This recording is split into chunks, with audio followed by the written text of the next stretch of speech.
Have you ever noticed how the day after the holidays feels? Suspicious? Yesterday, stores were screaming, "Buy now or Christmas is ruined." Today, they're whispering, "Please, take this for 70% off." Suddenly, the sweater that cost half your paycheck last week is cheaper than a cup of coffee.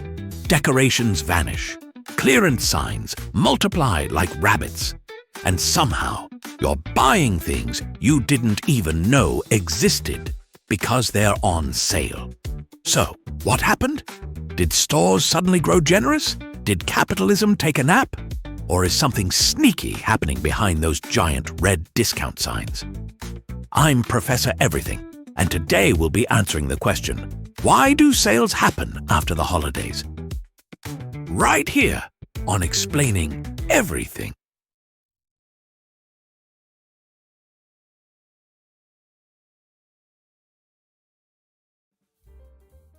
Post-holiday sales are not accidents. They are carefully planned retail events that happen almost every year, starting immediately after major holidays, especially Christmas. Retailers spend months preparing for the holiday rush, ordering massive amounts of products because demand spikes dramatically during this time. People are shopping for gifts, decorations, food, and things they don't need but feel emotionally required to buy. But no matter how good the planning is, stores almost always end up with leftover inventory. Forecasting holiday demand is tricky. Order too little and customers get angry. Order too much and you're stuck with 12,000 snowman-themed throw pillows in January. Once the holiday passes, demand for seasonal items collapses almost instantly. Christmas-themed products lose relevance overnight, and retailers can't afford to let them sit unsold. That's why prices drop so fast. It's a controlled retreat, not a panic. From a financial standpoint, selling items at a discount is often better than holding on to them. Unsold inventory ties up money, takes up space, and creates accounting headaches. Even selling at a lower margin helps retailers recover costs and improve cash flow going into the slower shopping months of the new year. In short, post-holiday sales exist because the holiday shopping boom ends abruptly, but the products don't magically disappear with it. Here's where things get interesting. Retail storage costs money. Every box sitting in a warehouse racks up expenses: rent, utilities, labor, insurance, and logistics. The longer items stay unsold, the more expensive they become.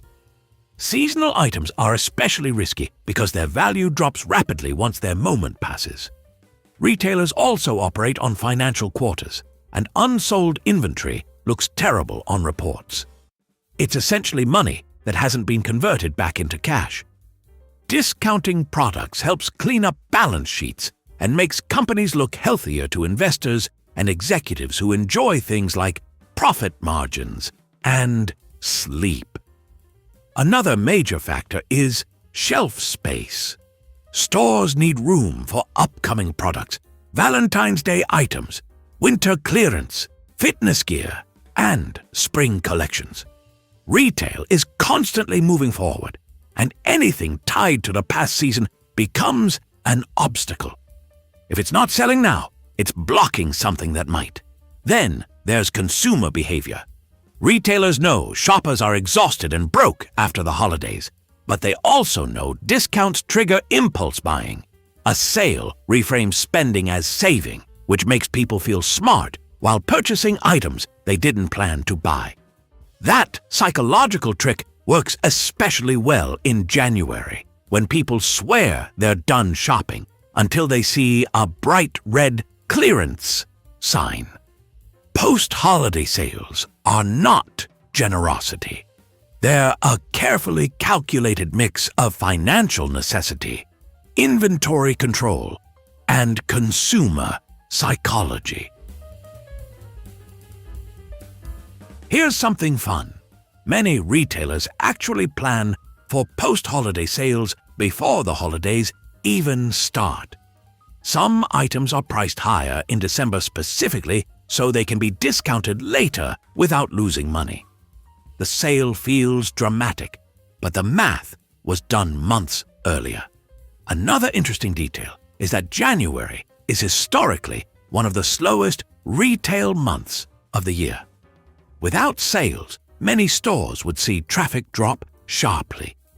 Discounts keep customers coming in during a period when enthusiasm and bank accounts are at an all-time low. Online retailers also rely heavily on post-holiday sales to reduce return backlogs. Returned items often can't be resold at full price, so they quietly join clearance events under the disguise of limited time deals. And yes, your favorite holiday candy is discounted not out of kindness, but because no one wants heart-shaped chocolates in March. Retailers know timing matters. Chocolate hearts sell in February. Sales happen after the holidays because stores overprepare. Demand disappears overnight. Storage costs money. Financial reports matter, and shelf space is valuable. Retailers would rather sell items cheaply than let them sit and slowly lose value. At the same time, shoppers are emotionally primed for discounts, making post-holiday sales the perfect way to keep money moving during a slow season.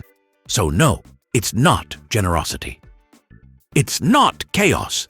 It's strategy. And the next time you buy something you didn't need because it was too good to pass up, just remember, you didn't outsmart the system. The system invited you. And honestly, it was a pretty good deal. If you enjoyed uncovering the sneaky science behind post-holiday sales and now know why those too good to be true deals exist, make sure to like this video and subscribe for more fun, fact-checked breakdowns of everyday mysteries. If you have suggestions for our next video, feel free to share them in the comments below. We'll be sure to give you an acknowledgement for your contribution. If you enjoyed this video, please check out our other binge-able channels.